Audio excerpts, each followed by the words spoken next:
Welcome back to A Gut Feeling. Thank you guys so much for being here. So happy to have you listening.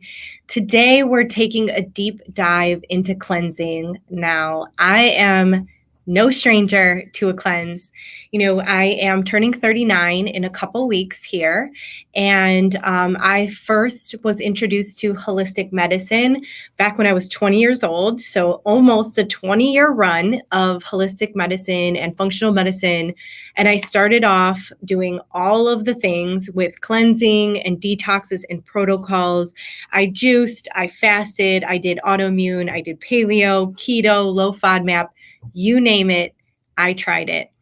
But there was an underlying tone in all of these protocols, in all of these cleanses that I did, that didn't bring me towards understanding my body, having a relationship with myself and body, and understanding why I was doing these things. I started each one thinking, oh, this will be it. This will be the answer I need. This will be the diet that will cure me. This will be the fix, the fast fix to get me to where I need to be, to get my gut better or my anxiety better or whatever. And while many of these did work, did help me in the time, what happened when I came off of them, I didn't feel my best. And then I thought, well, I can't just be on a cleanse or a protocol for the rest of my life. So I started to dig in more, let's say maybe around like 6 or 7 years into cleansing, the rituals, detoxing, and understanding. And I really found that cleanses and detoxes are so linked to diet culture, 5 days, 10 days, 21 days, but nobody really prepares you for what to do on the day after the cleanse. How do you enter back into regular modern lifestyle without feeling terrible? And so I want to talk about this today in depth. I want to dig into what cleansing really is and how to introduce it into your life. I do think it's extremely beneficial. So of course, I wouldn't be talking about it if it wasn't JRW approved. I do think that there is a time and a place for it. And I do think having help always is very helpful, having a coach through it. But not only that, is having an understanding of why you're doing it. When you have that underlying feeling or underlying thought process of wanting to lose weight from it, or to use it as a quick fix or a fast fix to lose weight or a fast fix to get better, it's never going to work the way it needs to. All of cleansing and detoxing is really for cleansing the organs, elongating your life, making your body have more vitality, energy, and not just for a quick fix, get skinny scheme. So we don't want to use it as that. And really, ultimately, like a cleanse in ancient history, which I'm going to talk about soon, is a ritual around creating a healthy relationship with food and your body. So the question is, how is your relationship with food? Now, really think about it. Does food make you anxious? Does food make you happy? Do you tend to overeat? Do you tend to undereat in certain situations because you're trying to lose weight, or vice versa, right? If the answer to your question is an "it's complicated" Facebook status underneath it, then before you do any cleanse or protocol, I want you to start here. First of all, obviously listen to this podcast all the way through. But in addition, this is what I do for my clients. This is what I do all day long, is help them create a healthy relationship with food and their body first, before they begin a diet, before they try to do something that's short term. We really want to create that healthy relationship. Now, if you missed my last podcast, I definitely think it's important to go back if you are someone who does not have the best relationship with food in your body. The podcast is Why You Need a Health Coach. And in it, we do an amazing values exercise that gets you connected to yourself and to your body so you can really understand how to move forward from there. So I definitely recommend doing that if you haven't gone back. Secondly, if you are a person who says, yeah, I'm lost in this relationship with food and body, I'm really overwhelmed. Should I do this? Should I do that? I don't know. That is when you want to book a discovery call with me. This will be a great chance for us to connect face to face and start to talk about and start to uncover, peel back the layers of what you need for your gut healing journey. Because doing a 5-day cleanse is great. Doing a paleo protocol is awesome. But how are you creating that healthy relationship with food and body? And what type of accountability and support do you have around that?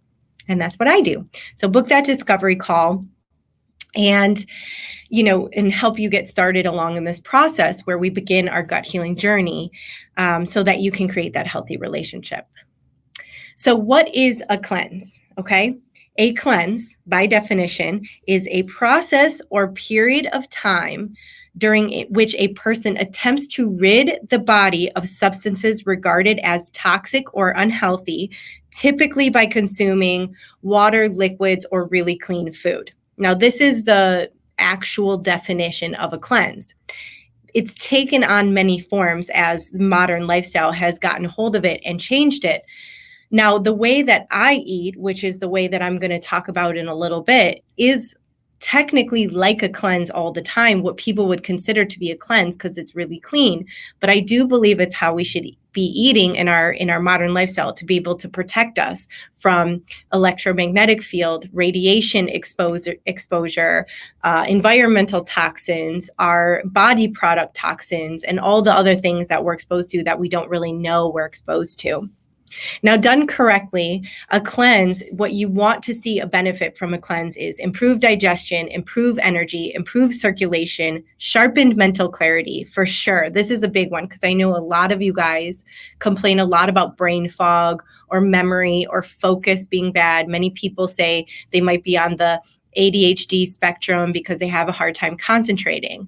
Well, it's no wonder we have a hard time concentrating. We're constantly bombarded by so much energy and pings and changes and all the things. Are people even saying pings these days anymore? Sorry, took myself old school there for a minute. But our mood and our cravings and natural weight loss, these things come from eating a whole food plant-based diet. But additionally, it is very beneficial to cleanse 1 or 2 times a year to elongate your life, to cleanse your organs so you can live, without disease, preventing disease, and curing disease at the same time. Really, realistically done the wrong way, a cleanse can really mess you up. So it's very important to follow along with someone's protocol or to have you go along with a coach or a helper or healer so you really know how to enter in and how to enter out, right? Now, traditional Western medicine, you guys know I'm not a fan. They do not focus on cleansing and restoring the organs and body to prevent and cure disease. They see a problem and they give a pill for the problem, which doesn't help the root cause. It doesn't get to the bottom of it. Of course, Western medicine has its time and place. And, if you're broken bones or you're really suffering from infection, these types of things work really great. But when you don't have an answer and you just get a pill thrown at it, it can add more onto your organs. And this is where cleansing and detoxing is needed because we need to get these organs clean. So there are a couple different ancient medicines that believe in fasting and cleansing twice a year, usually in the spring and the fall, every year. And it is it's really a part of their religion, a part of their spirituality. It's just a way of life for them as how to prevent disease and stay healthy and vital all throughout your life. The first one, which is one of my favorites, I do talk about this type of ancient medicine a lot, is Ayurveda, which is ancient Indian medicine. It's about 5,000 years old, this ancient medicine, and you know that a lot of it stems from them believing we're born with a constitution. Each of us fall under a specific type of dosha, so vata, kapha, or pitta. And inside of these doshas, it teaches us how we're imbalanced or are out of balance or in balance. That way you can figure out what you need, what your body needs to prevent disease or to cure something that's going on. Specifically digestion. I mean, in Indian culture, they are very big on digestion. Everything is believed to be rooted from your Agni, your digestive fire. I talk about that a lot on the podcast. If you haven't gone all the way back to the beginning podcast that I used to do, podcast 1 and 2, I talk a lot about Agni, chew your food and boost your digestive fire. So you can learn more about that. But it's a vast and detailed system, nevertheless, and they do really truly believe in healing the body with food, and then a couple cleanses a year to prevent disease and keep your body moving. Even a lot of Ayurveda has been adapted into Western medicine, which is really cool. The second one is traditional Chinese medicine. So, I get acupuncture a lot. You guys have heard me talk about how much I love acupuncture for keeping your body cleansed and balanced. Of course, a lot of it is from moving toxins out of the body. Traditional Chinese medicine is a system of medicine at least 23 centuries old. So this medicine is like really, really from the earth. We know that. And we're using different herbs and blends of different things that they use from the earth to cure and prevent disease. China has one of the world's oldest medical systems here. So we integrate it in. It's been very much adapted by Americans here, and I think it is very beneficial. So something else to look into when you're looking for alternative therapies to heal digestive issues, skin, hormones, that kind of stuff too. And then, of course, we come to, more modern lifestyle in America, where we focus on a medical system that is based more off science, which is functional medicine. So functional medicine was invented by a chemist named Jeffrey Bland. I'm going to read a little bit about his story. So he and his wife, Susan, founded the Institute for Functional Medicine in 1991. The Institute for Functional Medicine, if you guys don't know, is the schooling where most functional medicine doctors go to after they have their PhD to become certified in functional medicine. Functional medicine model, the model of it specifically has evolved over the years as we take on new things in our environment, of course. But a lot of thought leaders who realized that there was an importance in an individualized approach to disease. So what we're talking about, exactly what I said in the beginning, Western medicine has kind of one way out. It's to give a pill for a problem. Functional medicine looks at the root cause of your personalized plan, your health history, and takes into consideration your genetics and all sorts of stuff, uses diagnostic testing to formulate a personalized plan, which is such an evolution from where medicine has been in Western society. And they use real science, nutritional science, epigenetics, DNA, all sorts of stuff that helps you get to where you need to be to find these answers. So there are many more, but these are the top three that I believe are really rooted in figuring out root cause of disease and focusing on cleansing. Now, the thing that connects all three of these is that the focus is specifically on the liver. Now, I like to call the liver the Beyonce of the organs. It's the showstopper. It's the big guns. It's the big kahuna, okay? Like top tier here. Your liver is responsible for so much. Phase 2 detoxification, delegating hormones, releasing digestive enzymes to break down your food into the stomach, and a lot more, like so much more. I don't even have time on this podcast to talk about it. It's the largest gland in the body, and it's also the most complex. So it's very important to keep it clean. So I'm going to quote Dr. Sarah Kirsch, a very dear colleague of mine who I do also work for. If you guys are looking for an excellent functional medicine doctor, she is based out of Balanced Health and Wellness in Berkeley, and she is amazing. So I definitely support her on staff as their health coach, but she would be the person to see. And she told me this airport analogy once in one of our workshops we were having, and it made so much sense. So think of your liver as an airport. Okay, so we know what an airport is like. Some of us dread it, some of us love it. But think of a clean liver, a healthy liver, as an airport. What happens in an airport on a sunny day where all the planes arrive on time, everyone shows up to work on time, it's a bright sunny day, everything's working in their favor. People go in, they check in, they get on the plane, they fly out. Okay, super easy, beautiful, perfect day of the liver working or the airport working.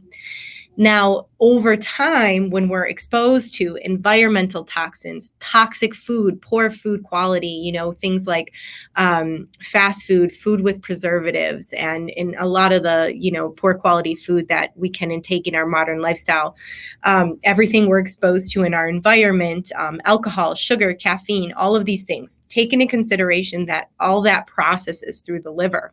Okay. And even though it's the biggest organ in the body, largest gland in the body, it's not large enough to take on our modern lifestyle. So we have to cleanse it out. Now think of that same airport or your liver as a snowy day in an airport. People come in, but then no one goes out because the flights are canceled, or it's like a thunderstorm. Flights are canceled, can't get out. So everyone's stuck in that airport, just stewing and, pissed off at the airport companies, airport carriers, because they can't get out and things are getting canceled. That's a toxic liver. That's sludge in your liver, or just a bunch of people staying stagnant in one space, stewing over their anger. So you can see how important it is to cleanse the liver out. Now, some symptoms one might experience from the liver getting sludgy, or these are some symptoms you might think, this is why I need a cleanse. So if you're experiencing any of these symptoms, then a cleanse is definitely beneficial for you, okay?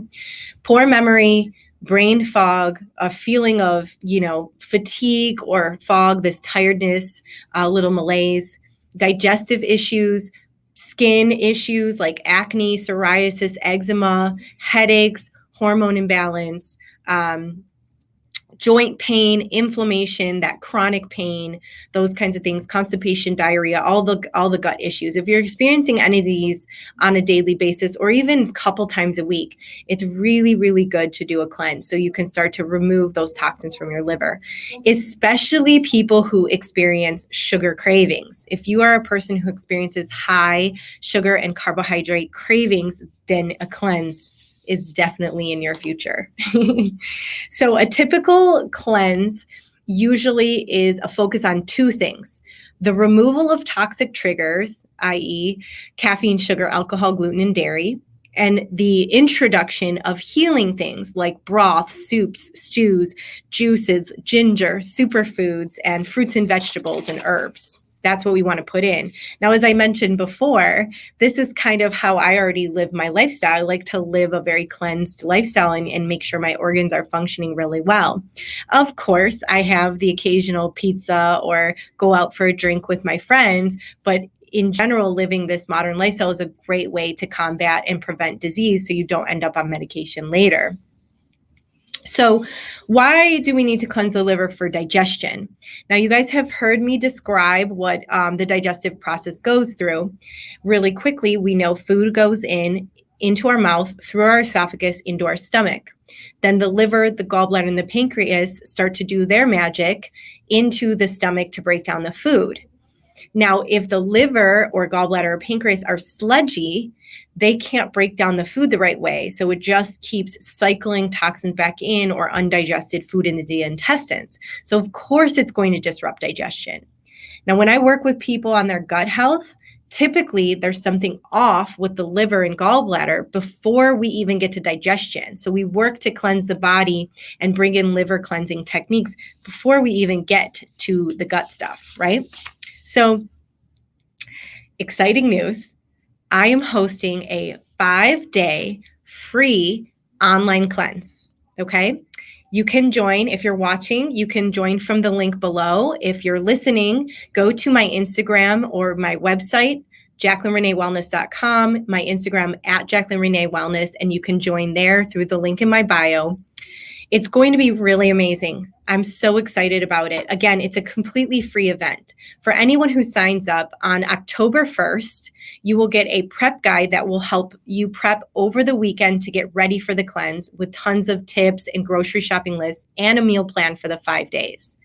Then on Monday through Friday, you'll get an email with the education around cleansing so you can understand what you're doing and how it's helping you, helpful supplements, detox protocols, and rituals to combat sort of what happens when we are cleansing, which is die off, that I will explain soon. So you'll understand that. And then I'm going to go live every day in Instagram. So if you're not following me already, go over to Instagram at Jaclyn Renee Wellness and hit follow so that you can join the gut cleanse with me. And I'm so geeked because I love providing information and education for you guys this way. So tag your friend, bring your aunt, bring your uncle and your cousins too. Bring them on over. It's free. All you have to do is register and the emails will start coming in ASAP. Okay. So detoxing does not come without its challenges. Okay. Because you are cleansing toxins out of your body, there are symptoms that may occur. Now, if you are a person who carries a lot of toxins, or you've lived a toxic lifestyle, or you're someone who this is the first time you're doing cleansing, you may experience more die-off symptoms than maybe the average person who's used to cleansing. Irritability, fatigue, brain fog, that can get worse before it gets better. But the goal is to get through that so you feel 10 times better on the other side of a cleanse, right? So the thing is, if you don't feel good after a 5-day cleanse, because most people usually have a 2 or 3 bad days, by 4 or 5, they feel amazingly clear. But if you don't, then it's time to elongate your cleanse a little bit more. Now, in that case, I would suggest working with a professional. I help a lot of my clients run 21 to 30-day cleanses, how to get into them, how to come out of them, how to use it sustainably in their lifestyle. And of course, for that, you can book a discovery call through the link below or the link in my bio. And for that, we can talk about how we want to introduce a cleanse into your own gut healing journey that's right for you without pushing your body further than it can go. Okay. So another thing you may experience is withdrawal from caffeine, sugar, or alcohol. Now, if you're consuming it on a daily basis, it can really affect you when you're coming through withdrawal. Very similar to coming off drugs, where you could get flu-like symptoms or a headache or experience nausea. So it's very, very important to go slow. I'm going to provide all of that information in the 5-day gut cleanse. So this is really important. Even if you don't do the cleanse, you just want the education, it's great to sign up, because then we can move forward with that too. So if you miss the cleanse, I have a self-guided program called Break Free from Sugar. The Break Free from Sugar program is completely self-guided online. You get all the modules up front, and it takes you through a 4-step process to eliminate sugar. So you're not eliminating it immediately. You're kind of coming off of it slow, and introducing, balancing your blood sugar levels, macronutrients, healthy foods, vitamins, and nutrients that you need to stop the cravings from coming in. So it's more of a slow cleanse than like a quick 5-day cleanse. So that may interest you if this seems too much. And of course, anyone who registers for the 5-day gut cleanse is going to get a little bonus discount off of this program inside of the emails. I'm going to send that to you guys. So I really want to stress again, cleansing is not a quick fix for weight loss. It is not to force yourself into this diet culture lifestyle. It's not to restrict and, I don't want you to punish yourself with it. It's about cleansing and nourishing your body and building that relationship with self, and taking care of your organs. Remember that your body is the only home that you will have for the rest of your life. And doing a cleanse is like getting your air ducts cleaned. It's like checking on the piping. It's like having someone come to your house and do a deep clean, or your carpet steamed. It's just full maintenance of your home and your body when you do cleanses like this, to keep things updated, clean, a healthy environment for you. And we don't take care of our body this way, it's going to shut down. And if our body starts to shut down, that's where dis-ease or disease comes in. So if you're into preventing disease and into curing the symptoms that you're experiencing right now, then doing smaller cleanses a couple times a year and focusing on the long-term health and wellness of your body is very important. So again, I encourage you to jump on that 5-day cleanse. Again, if you're hearing this later than, because it starts October 1st, if you're hearing this later than that, then you can jump on the Break Free from Sugar online program. You can sign up on my website, or you can check it on my Instagram as well. So thank you guys so much for listening to this podcast today. I really appreciate you. I just want to ask you guys a favor. If you're listening and you love it, please take a screenshot and post it to your Instagram and tag me at Jaclyn Renee Wellness. I want to see which ones you love, which ones you're listening to, and always don't forget to provide me feedback, because I love hearing from you. So thank you so much. Have a wonderful day and an excellent weekend. And of course, as always, happy healing.